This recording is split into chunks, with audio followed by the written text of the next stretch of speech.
Hello and welcome to National Focus. I am Shakira Peer. In the headlines, 90 individuals to receive houses through the World Bank Housing Recovery Project. Member of Parliament for the Roseau Central constituency hands over laptops to students, and Roseau South MP delivers on promise made to Bafe State youth. Details of the headline stories and more when we return.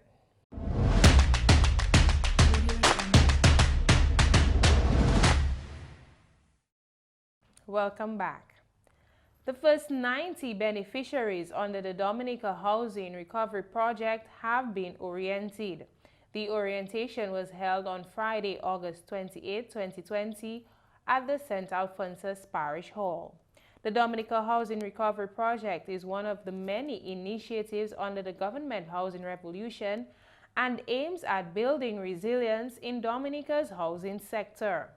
The housing sector was severely impacted by the passage of Hurricane Maria in 2017, leaving many citizens homeless, with over 90% of the housing stock impacted. 4,500 homes were completely destroyed and approximately 20,000 homes were partially damaged. Permanent Secretary in the Ministry of Housing and Urban Development, Mr. Reginald Sevre, says the Housing Recovery Project is an initiative by the government of Dominica, led by Prime Minister Honorable Roosevelt Skerrit in collaboration with the World Bank in response to Hurricane Maria. As we have over the past 2 years, have been doing everything in the ministry to ensure that we are able to fully implement the Housing Recovery Project. The Housing Recovery Project, which stemmed out of Hurricane Maria, has been a response through a negotiated housing finance by the Honorable Prime Minister in collaboration with the World Bank as a result of the direct impact of Hurricane Maria, which caused the loss of over 5,000 homes. This particular project is targeting individuals who have completely lost their homes. The homes were actually destroyed. We have also homes, over 20,000 homes, which were partially destroyed. Project Manager at the Project Implementation Unit of the Housing Recovery Project, Mr. Nicholas Bruno, gave the criteria required before applicants are chosen as beneficiaries. The house must be 500 square feet or less. The house must have been completely destroyed by Hurricane Maria. It must not be located in a hazard risk area. So in other words, it must be in a low hazard area. The applicant must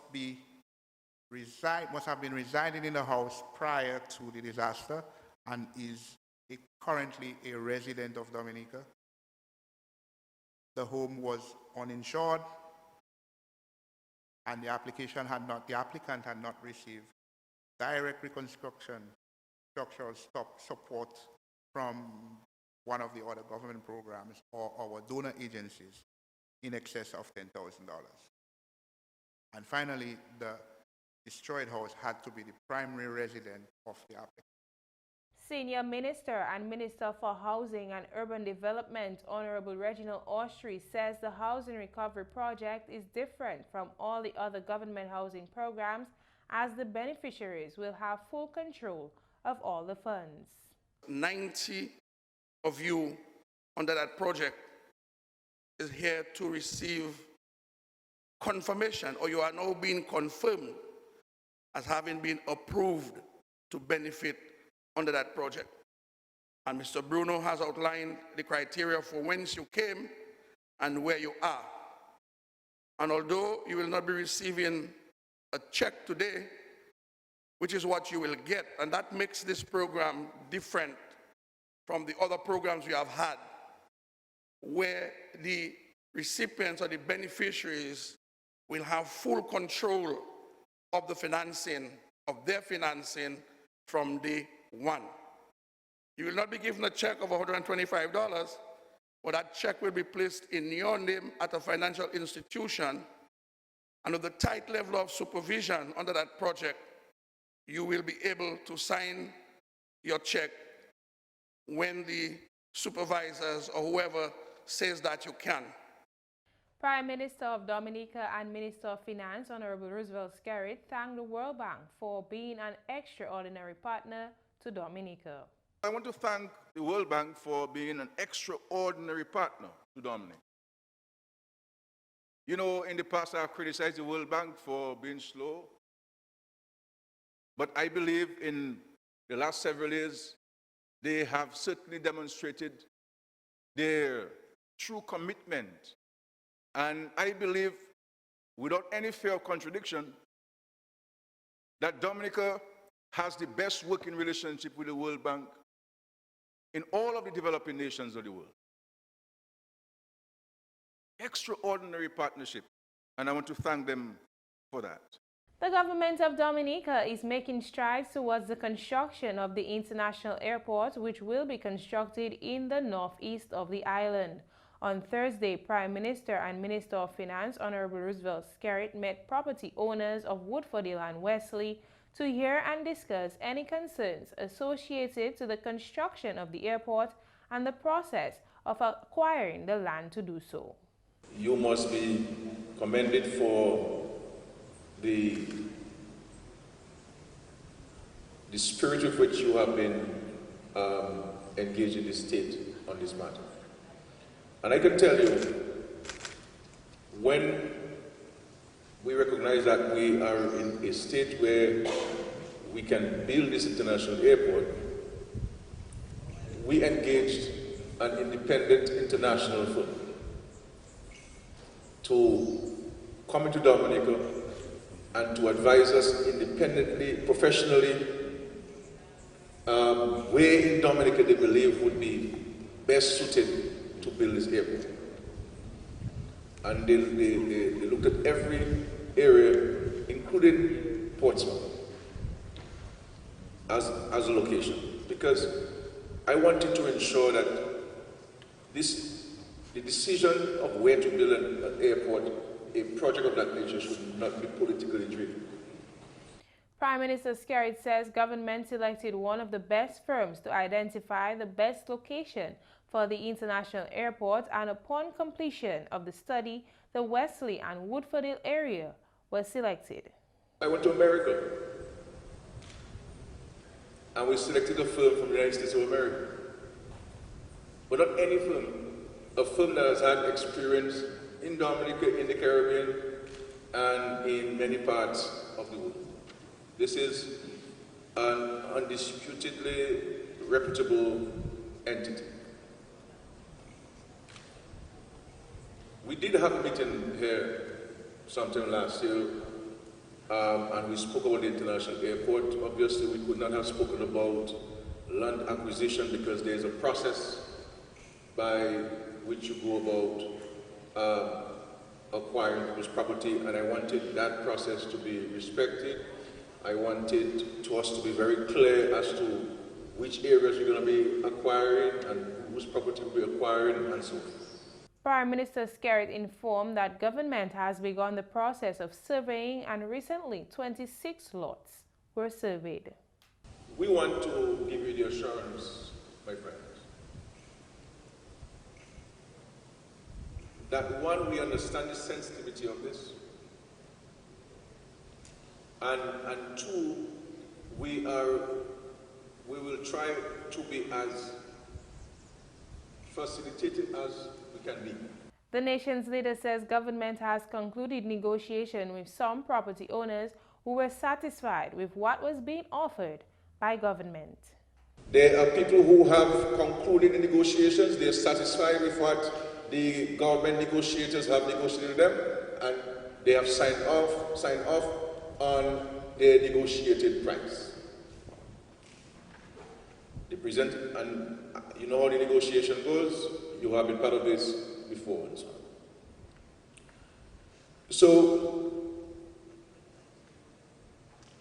So that's to say to you that, and of course, those of you who would like your home swapped for home, when we know who it is, then we can share with you the designs of those homes, the floor plan for these homes, so you can appreciate the type of homes and the quality of homes that will be built for those who like home to be swapped for home and so forth.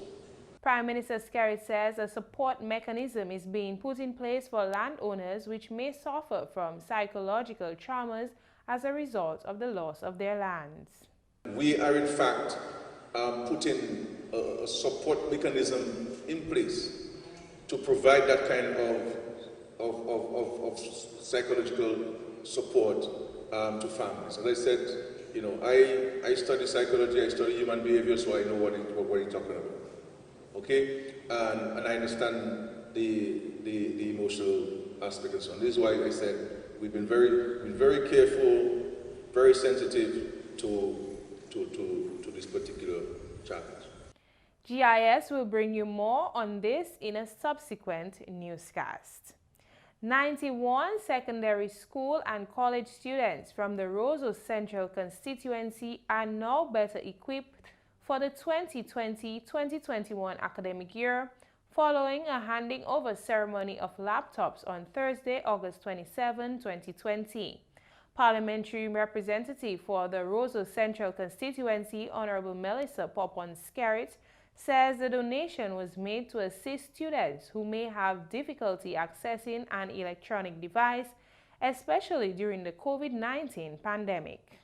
The Ministry of Education has been able to make immediate and important changes, such as providing online classes to ensure that our children do not fall behind in their educational development. These changes have been readily embraced by all. However, the stark reality of inadequate technological devices in the hands of some of our children creates a challenge. And so, as your parliamentary representative, recognizing that some had no devices, and with the support of our political leader and the Labour Party, my husband, we decided to close the divide by sourcing laptops for children in the Roseau Central constituency. Honorable Skerrit encouraged the students to care for their devices. The one gratitude and thanks that I want from you, the students, is for all of you to do well in school and to take care of the devices that you will receive today. Use it in a positive way for your schoolwork, to do research, to watch educational videos on YouTube, and to learn a new skill or two. Honorable Skerrit also called on parents of the students to continue to show an interest in their children's studies. It is my hope that these devices will have a positive impact on social achievement for every one of you, and in doing so, lead to an improved society. And to my dear parents, continue to show the interest in your educational development for your children. Attend their PTA meetings. Know of your child's teachers. Sit at the table while they do their homework. Give them love and affection, and protect them. I see all the children of Roseau Central as my children. I want them to succeed, and I am there for you, and I am with you. Meantime, parents and recipients of the laptops expressed their gratitude to the parliamentary representative and the government of Dominica. COVID-19 has been a great pothole in the children's education. Seeing that I had one child in CXC and one in Common Entrance, plus I had 2 in grade 3. It has been a real strain on me. Certain times the tablets, as we would say, would go bomb. No charge, and then the other child could not get to use the tablet to do their virtual sessions. Now, receiving this laptop, we are very grateful, as it will be shared among my children, especially Jelani, as he is going to be attending the Dominica Grammar School for his first time. And I want to say thank you to Mrs. Skerrit A big heartfelt thank you. God has blessed us with a leader who has a lovely wife and a very caring and passionate person. She's very compassionate about the children of a constituency and also the constituents by extension. The goodness about Mrs. Carey did not come about because of her involvement in politics, you know. It came about because that's how she naturally is. It is something from deep within her. Our presence here today is evident that she cares and always willing to share her blessings among her community with our children, and they are her priority too. The laptops will go a long way to supplement our children's learning. Therefore, on behalf of the Roseau Central community, I would like to extend heartfelt thanks to you, Mrs. Skerritt, for your undeniable commitment to the people. Mrs. Skerritt has always been helpful to me through her foundation with school supplies since I was at primary school. She would always ensure that I am ready for the new academic school year. COVID-19 had made it very difficult for me towards the end of my first year in high school, simply because I did not have a laptop to do my schoolwork. As we all know, that during the later part of the school year, school was online. However, I had to use my dad's phone to do my schoolwork. Right now, with this much needed gift from Mrs. Skerritt, I know that I will be better able to perform and in the event that school return to online. Madam Skerritt, you don't know how much this gift means to me and my family and I. We are so grateful. Thank you. Mrs. Skerritt has been supporting me through the Mrs. Skerritt Foundation with my tuition while I was in high school and college before the college became free for all students. Apart from tuition, she would always ensure that I would have my school supplies and school uniforms ready for the new academic year. I am one who can stand here today and attest to the fact that this lady we are seeing here with us today is one that cares for the young. Mrs. Skerritt, continue to do the best you can with children like myself. You are God sent for many of us, the young people in the Roseau Central constituency. Thank you. The Member of Parliament for the Roseau South constituency, Honorable Shakira Lockhart Hippolyte, has delivered on a promise she made to the youth of Bafa State during the 2020-2021 budget debate. Daryl Teet has more. The Roseau South parliamentary representative reassured residents of the Bafa State community that a basketball court, which will cost over $312,000, would be developed. The development of a modernized basketball court in Bafa State. Mr. Speaker, this basketball court cost $312,000, but we intend to take a phased approach to building this basketball court. And I am pleased to tell the people, especially the young men of Bafa State, who normally goes to the Bath Road basketball court and sometimes at Goodwill to play basketball, that works will commence on the modernized Bafa State basketball court. On Wednesday, August 26, 2020, 32 yards of concrete was poured and the project is well on its way. The Member of Parliament is pleased with the progress of the project and says the sporting facility will be used to keep the young people of that community occupied. I am extremely pleased with the contractor of this project, Mr. Joel Louisa, because he is one who really pushed. He pushed extremely hard, did the estimates and the drawings for this project, and ensured that today we are pouring the concrete. Honorable Shakira Lockhart Hippolyte says the project will be done in phases. The first phase is being done at a cost of $114,000. The first phase, you will see the pouring of the concrete slabs and the fencing of the basketball court.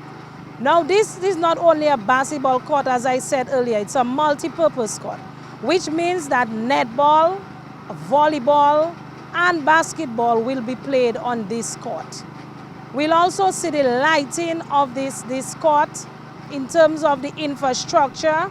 We will see an Olympic type of rims placed on the court. We'll also have an electronic scoreboard, removable stands, and also a washroom facility. And I can say that the Bafa State people will be pleased when this project is completed. The Member of Parliament says, amidst the trying financial times due to the COVID-19 pandemic, government is making the finances available for these projects. We are doing this project in an era when there is so much uncertainty, especially with this COVID-19 pandemic. And I am very pleased that we received the funding for this project. Joel Luisa is the contractor for the project, and he is happy that his community has seen the commencement of this multi-purpose sporting facility. He gave details of the project.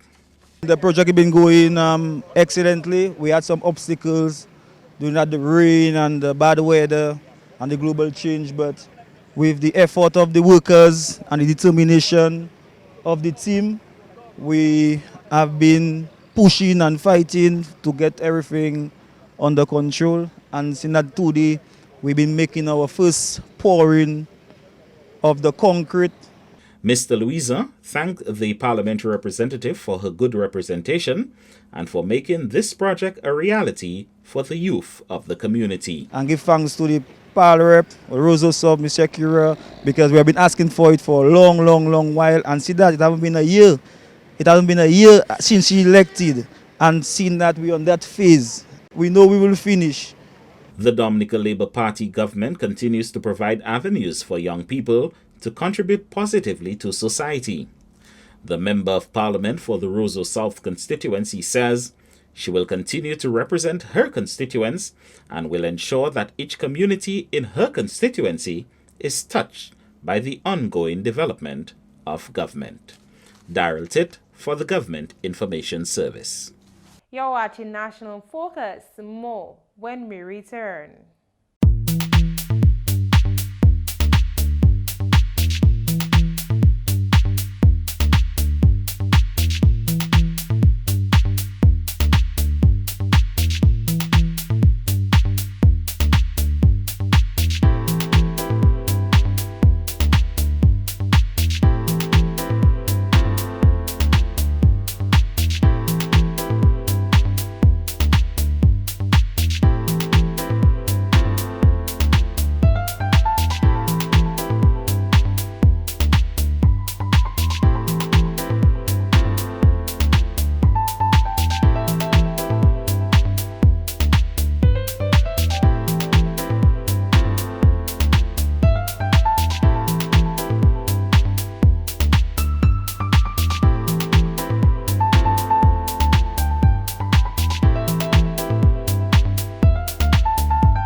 Welcome back. The number of active COVID-19 cases in Dominica remains at 2. This as the Ministry of Health, Wellness and New Health Investment hosted a press briefing on Wednesday, 26 August to update citizens on the status of COVID-19 on the island. National epidemiologist Dr. Shauladin Ahmed says that the current 2 cases are asymptomatic. He also gave an updated overview of Dominica's current status as it relates to COVID-19. The number of confirmed cases of COVID-19 is 20. The 2 new cases are asymptomatic and doing well. They are still in the COVID treatment center.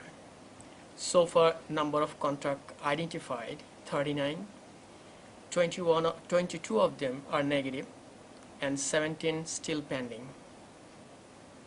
So as it stands, number of confirmed cases, 20. Number of active cases, 2. Total number of recovered cases, 18. Total death is 0. Total number of contacts identified from the last 2 cases, 39. Total number of contacts cleared, 22. And pending, 17 of them.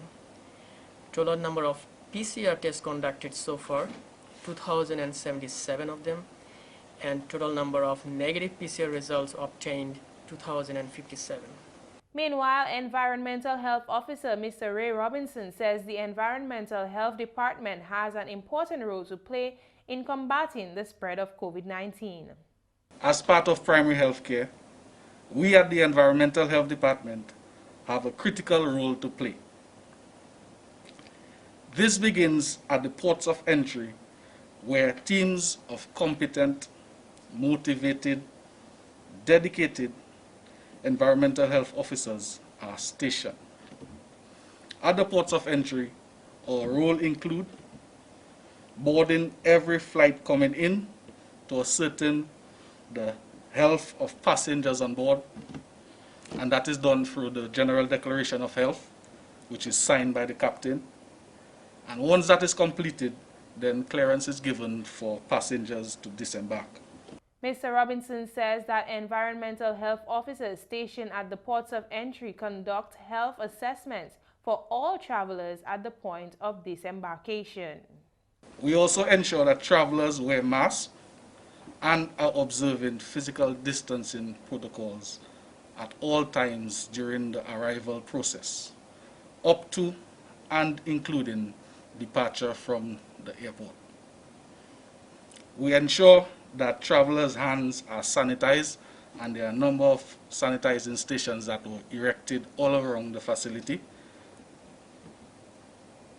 We also conduct a health assessment for all travelers to include a temperature check. And finally, we ensure the travelers provide confirmation of the health questionnaire and, of course, a negative PCR test result. And both of these, a hard copy is required. He says the Environmental Health Department also has an active role to play at the community level. Officers from the division are required to visit businesses around the country to ensure they are following the necessary health protocols established by the Ministry of Health. We play a critical role at the community level as well. Officers are required to monitor businesses which are operational to verify that they are adhering to the guidelines and protocols established by the Ministry of Health. Failure to do so will result in the closure of these facilities. And just by way of information, special protocols were developed for the reopening of entities such as restaurants, supermarkets, salons, barbershops, bars, gyms, and gaming houses. We also have to monitor travelers who are self-quarantined at home, and again, that is to confirm that the quarantine order is being adhered to. This, of course, is in an effort to mitigate the spread of the virus.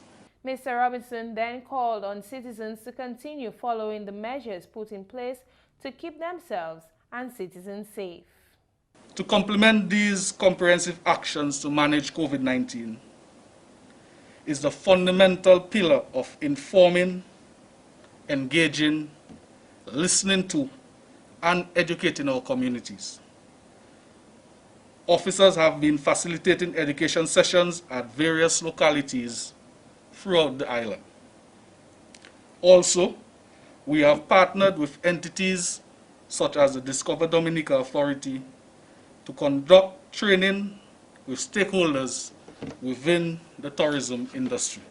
and also to remind the rest of Dominica to continue to follow the Ministry of Health and New Investments protocols so that we can safely continue to navigate successfully through this ordeal. Dominica's agricultural sector was heavily impacted by the passage of Hurricane Maria in 2017. Following the destruction caused, the government of Dominica received financial support from the World Bank for the implementation of the Dominica Emergency Agricultural Livelihoods and Climate Resilience Project, a 5-year period intervention. The project was designed to assist farmers and fisherfolk who were affected by Hurricane Maria to restore their agriculture and fishing livelihoods and adopt climate-resilient practices. Manager for the Project Implementation Unit for the Dominica Emergency Agricultural Livelihoods and Climate Resilience Project, Mr. Kevin Stevenson, says there has been an influx in the number of applicants for the livestock program. In terms of the livestock program, we have been oversubscribed. We targeted originally 200 livestock farmers. We have over 300 livestock applications.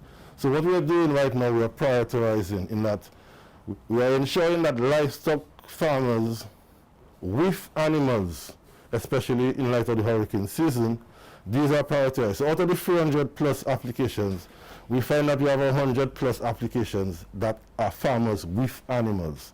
So that's our first priority right now.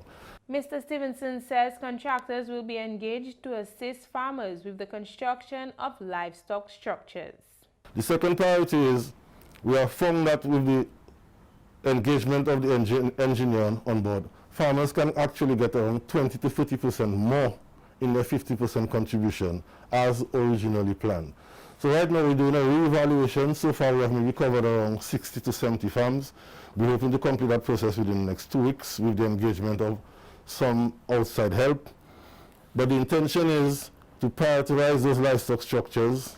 We already get some authorization from planning with the resilient plans, and we're hoping that we can engage contractors within the next month because we have already developed the terms of reference for engaging contractors to construct those livestock structures. Mr. Stevenson explained in detail the steps taken to ensure resilient livestock structures are built for the farmers. What we have developed is only 50% contribution of the farmer. Any farmer whose value is less than 10,000 EC dollars, we're just going to give him the materials worth of the 10,000 under the supervision of the engineer to ensure that his livestock structures are resilient. Anyone who's getting more than 10,000, that will give a contractor to do a labor and materials contract, and will ensure that, again with the supervision of the engineer, that we have resilient structures. So we are hoping that we can actually start construction of those livestock structures, going through the process of evaluation of contractors sometime in October. There has also been an influx of fisherfolk applications. Mr. Stevenson says the demand for boat engines are the highest amongst the applicants' requests. We targeted 150 fisherfolks to be assisted under the project. Again, we have over 295 applications for fisherfolks. What we have found is there is a significant more demand for engines. For a matter of fact, out of the 295 applications, there's only 50-something applied for boats. So that would show you the significant amount that we have for engines. The project manager says one of the main requirements needed for the approval of the fisherfolk application is to ensure that the applicant has a minimum boat size of 15 feet.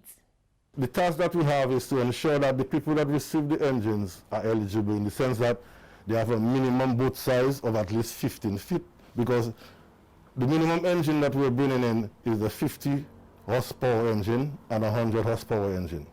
Again, these engines are 4-stroke to ensure that they're environmentally friendly, and we have on order 130 plus engines coming in the next month or two.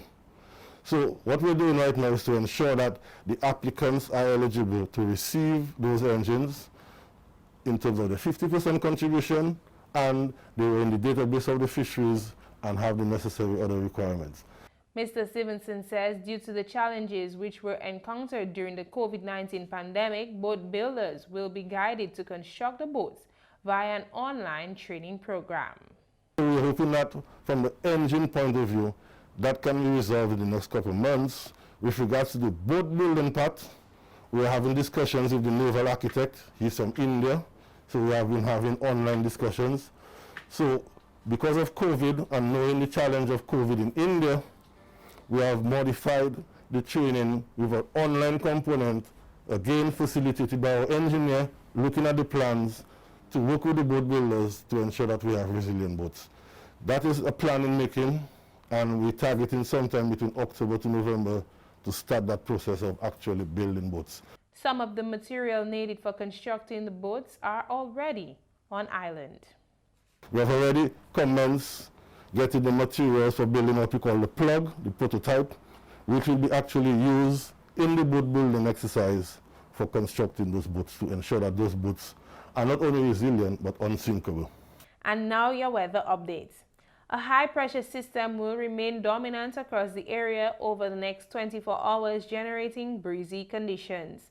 Thereafter, by Saturday afternoon into the overnight period, a tropical wave is expected to generate scattered showers and possible thunderstorm activity mainly across the central and southern portions of the island chain. By late Sunday, another fast-moving and strong tropical wave is expected to affect the Lesser Antilles. This wave is projected to generate an increase in shower and thunderstorm activity across Dominica, mainly from Sunday night into Monday. Moderate seas are expected during the next 24 hours, with waves height expected to increase to near 8 feet today. A small craft advisory is in effect for above normal seas. Small craft operators and sea bathers on the East Coast should exercise caution. And that's all for this edition of National Focus. Be sure to follow GIS Dominica on Facebook, YouTube, as well as on Twitter. You can also drop us an email at gis@dominica.gov.dm. From all of us here on the GIS News Production team, I'm Shakira Peer. Thanks for watching and have a great weekend.